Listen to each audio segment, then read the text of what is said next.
From the American Experience Storybook, Sacajawea, 1788 to 1812. Sacajawea, who accompanied you, Sacagawea's husband, that long, dangerous, and fatiguing route to the Pacific Ocean and back, deserved a greater reward for her attention and services on that route than we had in our power to give her at the Mandans. William Clark to Charbonneau in letters, August 20th, 1806. Very little is known about the American heroine Sacajawea. She belonged to the Shoshone, meaning snake tribe, although her name etymology is from the Hidatsa or Menetree tribe that kidnapped her when she was young. Sacajah means bird. Wea means woman. Sacajawea accompanied Meriwether Lewis and William Clark on their expedition west, acting as their translator and guide. She spoke both Shoshone and Hidatsa, and her husband, Toussaint Charbonneau, also spoke French. From the journals of Lewis and Clark, we know that Sacajawea had an incredible memory, deeply loved her family, and possessed a strong constitution. She and her husband joined the famous expedition just a few months after she had given birth. When and where Sacajawea died is shrouded in mystery due to poor record-keeping and the fact that she was often not called by name in accounts that may or may not feature her.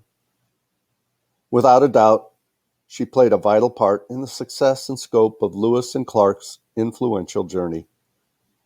The following excerpt is from the article Bird Woman in the Dixon Press newspaper, November 9th, 1907. Bird Woman. State of Wyoming places monument over the remains of Sacajawea. In view of the fact that the club women of North Dakota are raising a fund for the purpose of erecting a monument to Sacajawea, the bird woman, who was the guide from this vicinity to the Pacific coast of the Lewis and Clark expedition in 1803 and 1804, the proposal of the state of Wyoming to build a monument on her grave is a matter of interest here. At the last session of the Wyoming legislature, a bill was favorably considered providing for the erection of a monument to cost no less than $500 on the site of the burial place of Sacajawea, the Shoshone squaw who accompanied the Lewis and Clark expedition and who rendered invaluable service to the intrepid explorers. All that remains is to make certain of the exact burial place of Sacajawea. It seems to have been proven, however, that the bird woman is not buried far from Washakie, the present agency of the Shoshone tribe. And there are several old Indians who remember of Sacajawea and who have pointed out the pile of rocks that mark her last resting place.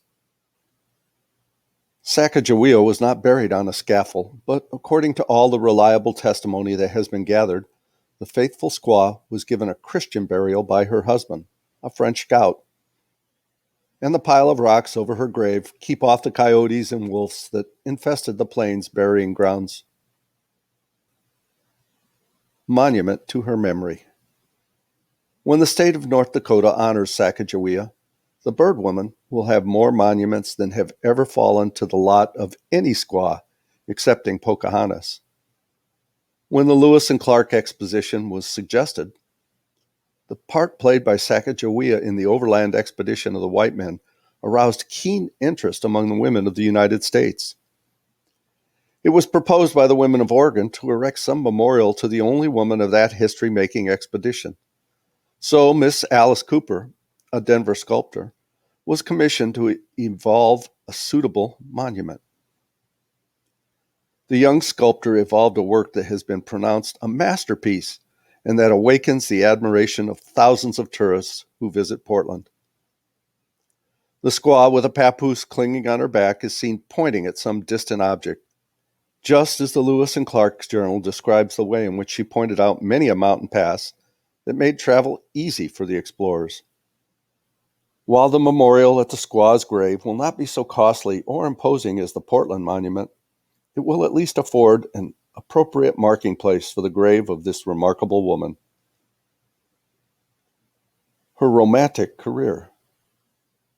Sacajawea had a most romantic experience, which appears in fragmentary chapters of the journals of Lewis and Clark. She was the wife of Charbonneau, who was picked up as a Minnetree interpreter when the expedition reached that tribe. Sacajawea was a Snake or Shoshone Indian.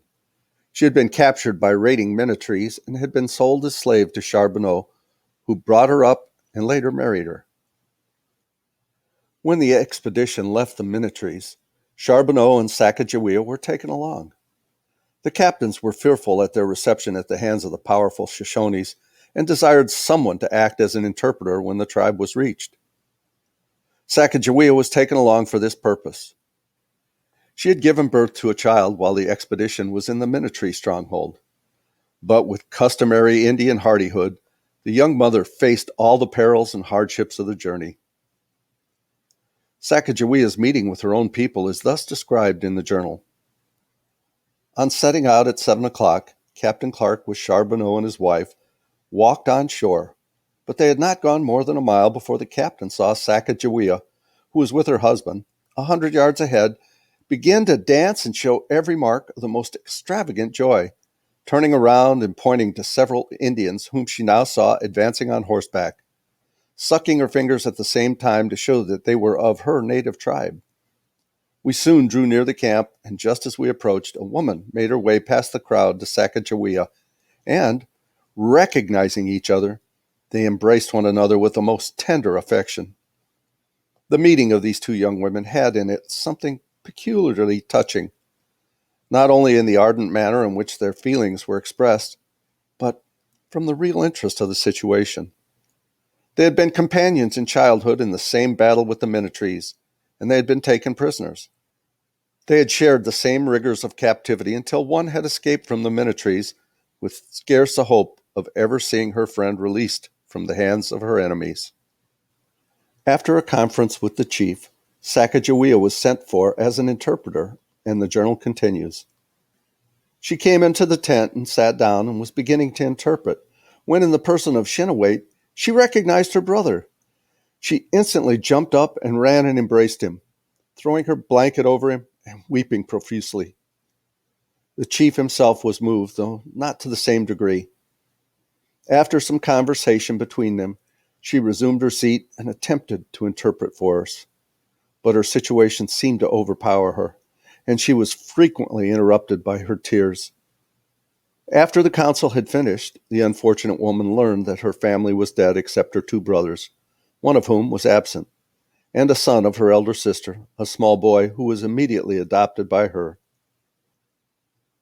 The journal pays the highest tribute to the Shoshones as a nation.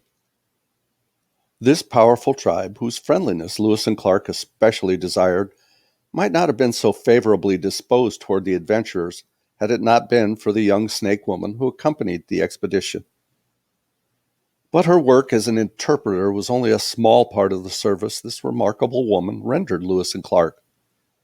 Time and time again, the journals pay tribute to her wonderful memory.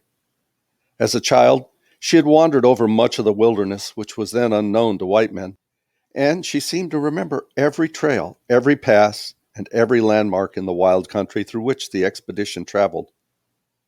More than once, the party would have been halted by apparently impassable barriers, but always Sacajawea came to the rescue and pointed out some pass through which she had traveled in childhood. After the separation of the party, Sacajawea proceeded with Captain Lewis along Clark River near the Yellowstone. Here is one instance of her wonderful memory quoted from the journals. Along the roads, there was also some appearance of old buffalo paths and some old heads of buffaloes, and as these animals have wonderful sagacity in the choice of their routes, the coincidence of the buffalo with an Indian road was the strongest assurance that it was best. In the afternoon, after we passed along the hillside north of the creek until in the course of 6 miles, we entered an extensive level plain. Here the tracks of the Indians scattered so we could no longer recognize them, but Sacajawea recognized the plain immediately. She had traveled it often in her childhood and informed us it was the great resort of the Shoshones, who came for the purpose of gathering quamash and cows and taking beavers, and that Glide Track was a branch of the Wisdom River, and that on reaching the higher part of the plain, one should see a gap in the mountains on the course of our canoes, and from that gap, a high point of mountains covered with snow. Struggling over dangerous mountain passes and shooting rapids in frail canoes, the party was always accompanied by Sacajawea. On the return of the expedition, Charbonneau and his wife decided to remain with the Shoshones. The interpreter was paid something like $500 for her services, but no record is made of paying Sacajawea. The squaw remained among her people to the last on the plains, watered by the Wind River in Wyoming.